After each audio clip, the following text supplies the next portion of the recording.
안녕하십니까. 기술사 이재원입니다. 이번 데모 강의에서는 삼상전동기 회전원리에 대해서 같이 한번 생각을 해보도록 하겠습니다. 삼상전동기라고 하면은 동기전동기도 있고 동기전동기, 또 삼상 유도전동기도 있습니다. 이 두 가지 모두에 대해서 어떤 원리로 이 전동기들이 회전을 하게 되는지 그걸 같이 한번 고찰해 보겠다는 뜻입니다. 우선 동기전동기. 먼저 동기전동기의 구조. 동기전동기는 그림과 같이 삼상 코일 관계진 고정자. 삼상 코일이라고 하는 것은 요것들을 말합니다. 요거. 요쪽 그림에서는 요 부분을 말합니다. 여기엔 삼상 코일이 관계져 있고 거기에 물론 삼상 전압이 인가되어 있죠. 그 다음에 여자 코일에 의해서 형성된 NS 자극으로 구성된 회전자, 이걸 말합니다. 요거. 이건 전자석입니다. 한마디로. 전자석을 만들려니까 거기에 직류전압을 인가해줘야 되는데, 그래서 코일을 이렇게 감고 이렇게 해서 이렇게 끌어가지고 여기에 플러스 마이너스 전압을 가해주는 것입니다. 그 다음에 여자 코일에 직류전압을 가해주기 위한 슬립링, 그거는 요 그림에서 요걸 말합니다. 요 파란 거. 그런데 슬립링이 왜 필요하냐 하면은 지금 이 전동기에서 요 전자석이 회전한다고 하는 것은 요것이 회전한다는 얘기입니다. 요것이 이 방향으로 이렇게 회전을 한다는 얘기입니다. 그런데 여기 코일이 관계 있잖아요. 이렇게 코일이 이렇게 코일이 관계 있는데 여기에다가 지금 직류전압을 인가해줘야 되겠단 말이에요. 그런데 만약에 이 선을 갖다가 하나는 그대로 여기 갖다 연결을 하고 하나는 여기 갖다 그대로 연결을 해버리면은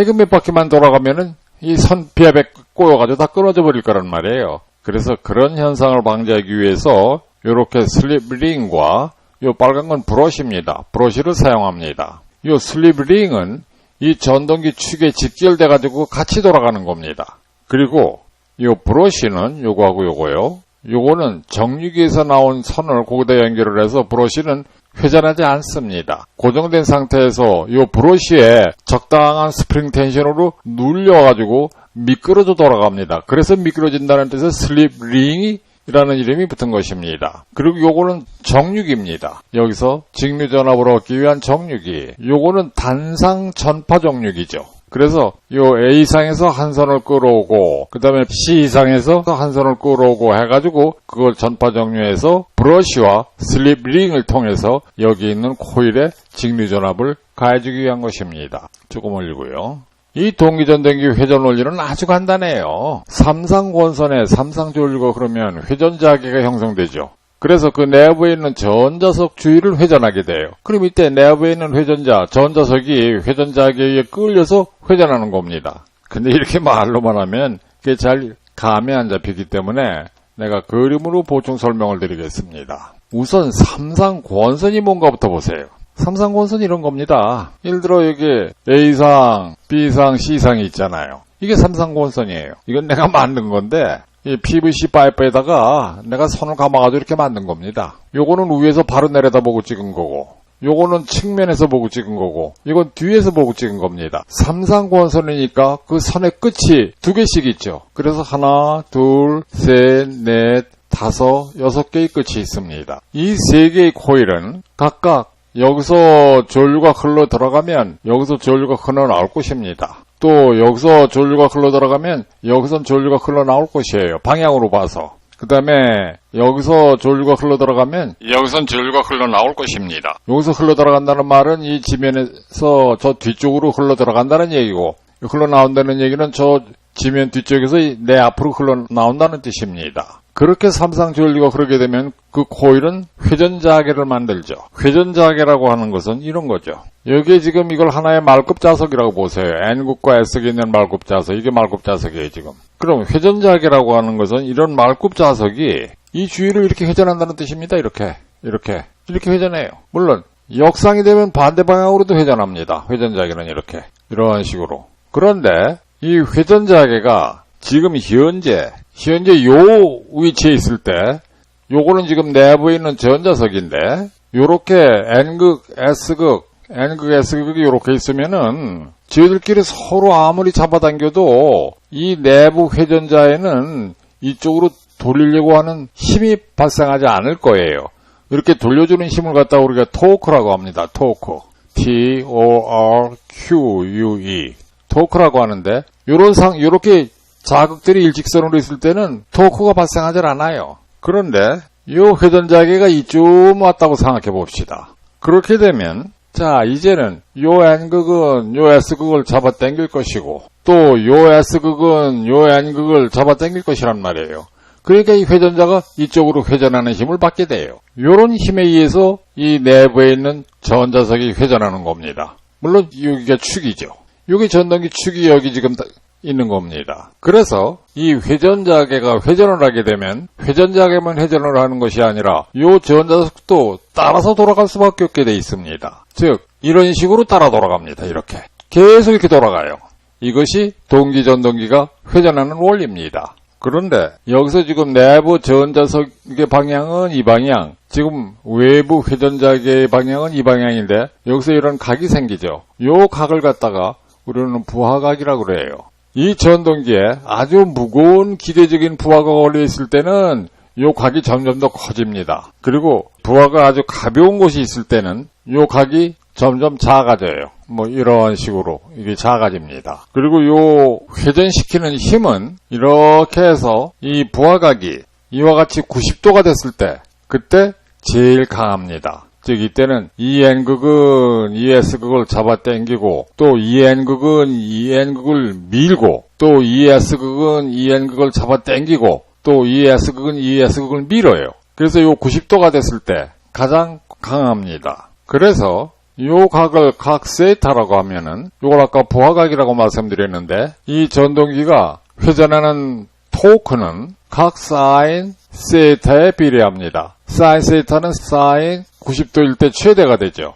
근데 만약에 요 축에 너무 무거운 기계적인 부하가 걸려 있어가지고 회전자계하고 내부에 있는 전자석의 방향이 이렇게 90도가 됐는데도 돌릴 수가 없다. 그러면은 이때 최대의 회전력, 최대의 토크가 발생하는 위치에서도 못 돌린다. 그렇게 되면 이 전자석이 이 회전자계를 따라가지 못하니까 이것이 회전자계가 더 이렇게 앞서가게 될 거란 말이에요. 이렇게 되면 이 각이 지금 90도를 지나갔죠. 여기가 90도인데 90도를 더 지나갔어요. 그래서 예를 들어 그것이 뭐 100도가 됐다. 사인 함수라고 하는 거는 90도에서 최대인데 90도가 더 지나서 100도가 되면 더 작아져요. 그럼 최대의 토크가 발생할 때도 돌려주지 못한 이 기계적인 부하를 100도가 되면 더 못 돌리겠죠. 그러니까 그때는 이 전자석이 더 이상 회전할 수가 없게 됩니다. 이렇게 되는 걸 우리는 동기전동기의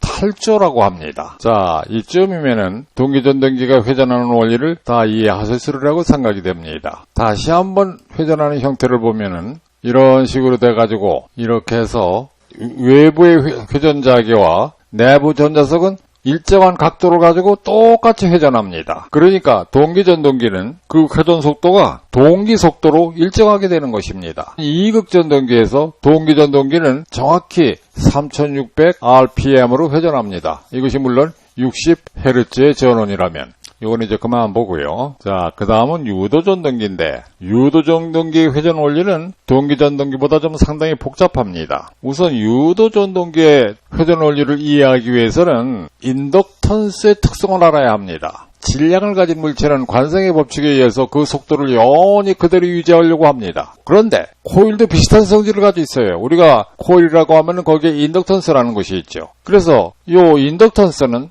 자신을 관통하는 자속이 영원히 그대로 변치 않기를 원합니다. 이거 참 신기한 특성이에요. 그래서 다시 한번 요약해서 말씀드리면 질량을 가진 물체는 자신이 운동하고 있는 속도를 일정하게 유지하려고 하는 관성이 있습니다. 그런데 인덕턴스를 가진 코일은 자신을 관통하는 자속의 양을 일정하게 유지하려고 하는 관성이 있어요. 그래서 만약에 코일을 관통하는 자속의 변화가 생기면 코일은 파라데이 전제도 법칙에 의한 역기전력을 발생시켜서 전류를 흐르게 해서 자신을 관통하는 자속이 증가하면 감소하는 방향으로 또 감소하면 증가하는 방향으로 자기 자신이 자속을 만들어서 자신을 관통하는 자속의 변화를 억제하려고 합니다. 이걸 또 한번 그림으로 조금 더 설명을 드리겠습니다. 지금 여기 이런 코일이 있어요. 그런데 이 코일에 이렇게 자속이 한 가닥, 자석의 단위를 한 가닥이라고 말하는 건 우습고 자석의 단위는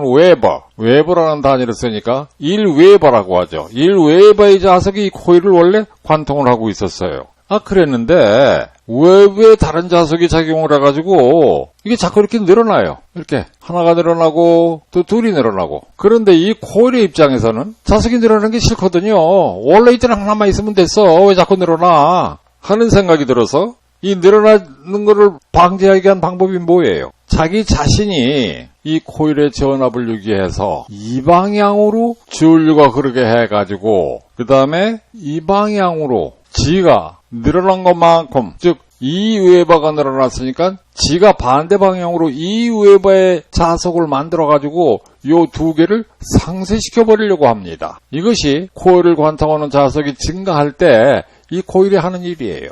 그 다음에 코일을 관통하는 자석이 감소할 때 한번 생각을 해보죠. 자, 여기에는 지금 이렇게 3웨버의 자석이 관통을 하고 있었어요. 그랬는데 이게 자꾸 줄어드네. 하나 없어지고 또 없어지고. 그러면 이 코일 입장에서는 또 원래 3웨버가 있던 걸 그대로 유지하려고 하니까 자기 자신이 이쪽으로 자석을 만들어야 돼요. 이렇게.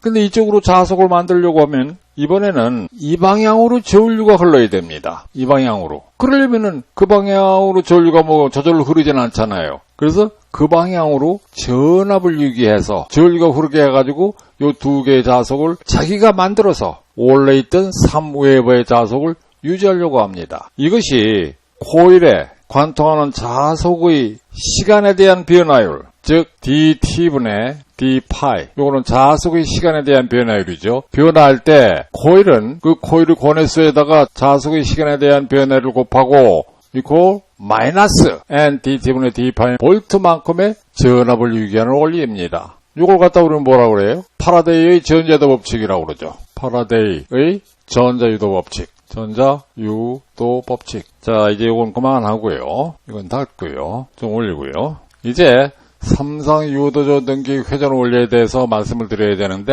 요것을 설명하기 전에 삼상 유도전등기에서 회전자 코일과 회전자의 자석이 쇄교하는 상태를 먼저 좀 말씀을 드리겠습니다. 여기 빨간 거로 표시한 요것이 회전자 코일입니다. 그리고 여기 이거는 회전자계고 그 다음에 여기 파란 선을 이렇게 그은 것들은 이것이 회전자계의 N극에서 나와서 S극으로 가는 자기력선, 즉 자석입니다. 그런데 이 회전자 코일이 가만히 정지해 있는 상태를 한번 생각해 보죠. 정지해 있는 상태에서 이 회전자계는 가만히 있는 게 아니라 회전하잖아요. 이렇게 회전하는 상태를 한번 생각해 보죠.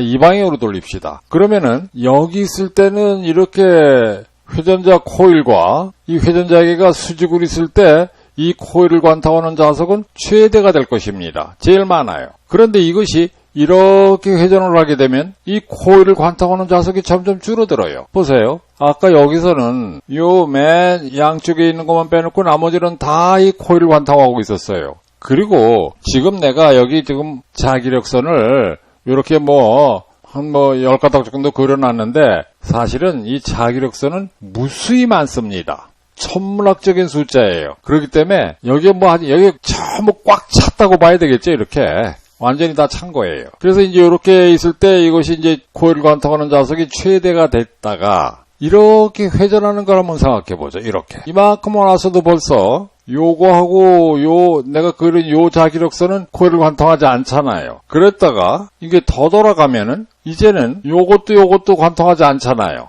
물론 이것도 관통하지 않고. 그랬다가 이 회전자계가 일이 이렇게 수평으로 와버리면 이제 이 코일을 관통하는 자석은 제로예요. 왜냐하면 자기력선이 이렇게 오다 이 코일 왼쪽 옆에 가서 부딪히는 거는 있어도 자기력선이 요렇게 가서 요렇게 해서 요렇게 돌아서 요렇게 가진 않잖아요. 그래서 여기 오게 되면 이 코일을 관통하는 자석의 양은 0이 됩니다. 그랬다가 여기서 점점 더 이렇게 돌아가게 되면 이제는 코일을 관통하는 자석의 양은 점점 늘어납니다. 늘어나는데 아까 여기서부터 여기까지 오는 동안에는 이 코일을 관통하는 자석은 위에서 아래 방향으로 자기력선이 있었어요. N극이 여기 있고 S극이 여기 있으니까 위에서 아래 방향이에요. 이 코일 입장에서 볼 때. 그런데 이것이 여기를 지나서 이렇게 오게 되면 지금부터는 이 코일을 관통하는 자석이 N극에서 S극으로 가니까 이 코일 입장에서 볼 때는 아래에서 위로 자석이 관통하는 게 됩니다. 근데 여기서부터 이렇게 가는 동안에는 그렇게 아래에서 위로 관통하는 자석이 점점 늘었다가 여기 오면은 최대가 돼요. 그랬다가 여기서는 이렇게 돌아가면 점점 줄어들어요 또. 그랬다가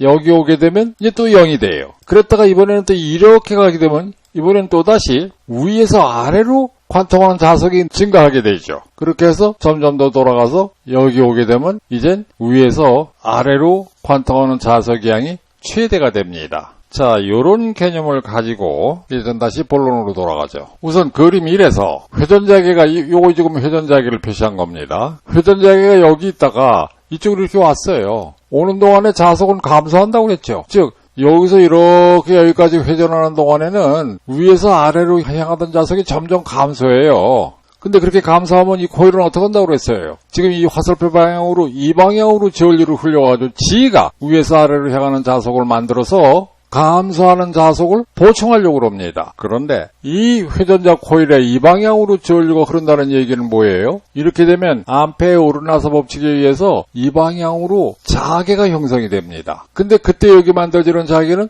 이쪽이 N극이고 이쪽이 S극이 돼요. 암페의 오르나서 법칙에 의해서. 자, 그렇게 되고 보니까 이렇게 되면 그럼 이 N극은 이 S극을 잡아당길 거 아닙니까? 또 요 회전자계의 요 S극은 요 N극을 잡아당길 거예요. 그러니까 요 자석은 사실 이게 눈에 보이지 않는 거죠. 내가 가상의 자석을 그려놓은 거예요. 그래서 점선으로 그린 겁니다. 다시 말해서 요 자석은 코일과 한 몸입니다. 이 코일하고. 그러니까 요 자석이 가상의 자석이 이쪽으로 돌아가는 힘을 받는다고 하는 얘기는 요 코일이 이쪽으로 돌아가는 힘을 받는다는 거하고 똑같아요. 그래서 코일이 이쪽으로 회전을 하게 돼요. 그 다음에 이번에는 회전자계가 90도 회전, 아까 여기 있던 것이 90도 회전해서 여기까지 왔어요. 여기 오면 자석은 0이고 그거를 지나서 이렇게 되면 어떻게 됐어요? 그렇게 되면 여기서 여기까지 오는 동안에는 아래에서 위로 향하는 자석이 증가한다고 그랬죠? 증가하니까 이 코일은 또 난 증가하는 거 싫어. 그러니까 증가하는 거를 상쇄시키기 위해서 자기 자신이 위에서 아래로 향하는 자석을 만들 겁니다. 그렇게 되기 위해서는 요 화살표 방향으로 전류가 흘러야 돼요. 그렇게 되면 또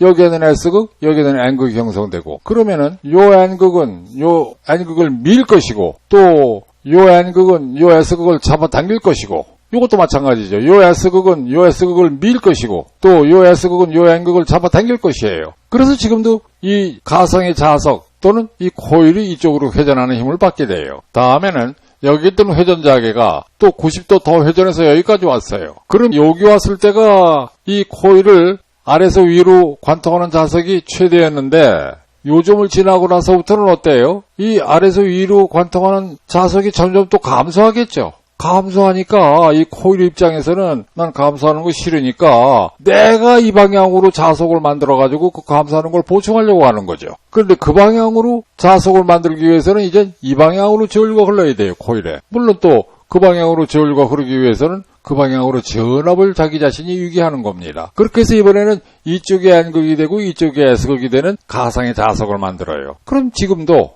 요 N극은 요 S극을 잡아당길 것이고 또 요 S극은 요 N극을 잡아당길 것이니까 코일은 또 이쪽으로 회전하는 힘을 받게 돼요. 자, 이번엔 마지막으로 이 그림 4에서 이제 여기 있던 N극이 90도 더 회전해서 이리 간 걸 생각해 봅시다. 그렇게 되면은 여기서부터 여기까지 가는 동안에는 코일을 위에서 아래로 관통하는 자석이 점점 늘어나겠죠. 물론 여기 오면 최대가 될 것이고. 그러니까 점점 늘어나니까 이 코일은 또 늘어나는 거 싫으니까 자기 자신이 이 방향으로 자석을 만들어서 그 늘어나는 자석을 상쇄시켜 버리려고 할 겁니다. 이 방향으로 자석을 만들기 위해서는 코일은 이 방향으로 전류가 흘러야 되고 코일에는 그리고 그때는 또 여기가 N극, 여기가 S극인 가상의 자석이 만들어집니다. 그러니까 이때도 뭐 이렇게 되면 이 N극은 이 N극을 밀 것이고 이 S극은 이 N극을 잡아당길 것이고 또 이 N극은 이 S극을 잡아당길 것이에요. 그러니까 또 이 가상의 자석 또는 이 코일이 이 방향으로 회전하는 힘을 받게 돼서 계속해서 회전을 하게 돼요. 지금까지 봐온 것과 마찬가지로 회전자계와 회전자 코일의 상대 위치가 어느 위치에 오든 간에 회전자 코일에는 항상 회전자계가 회전하는 방향으로 토크가 발생해서 회전자는 계속해서 회전을 하게 됩니다. 그런데 유도전동기는 회전자계에 의해서 코일을 관통하는 자석에 변화가 있어야 하기 때문에 즉 자속의 시간에 대한 변화율 dt분의 d파이가 0이 아니어야 되기 때문에 동기속도보다는 좀 늦은 속도로 회전해서 회전자계와 회전자 코일의 상대 위치가 항상 변해야 회전할 수 있는 겁니다. 그래서 유도 전동기에는 슬립이라는 게 있는 거죠.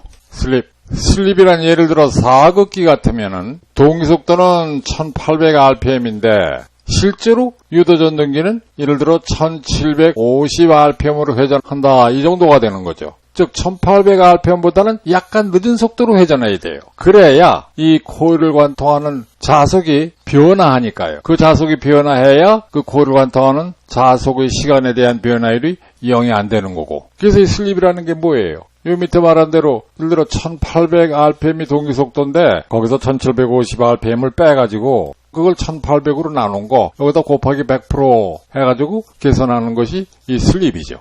이 시간 강의는 여기서 마치도록 하겠습니다. 수고했습니다.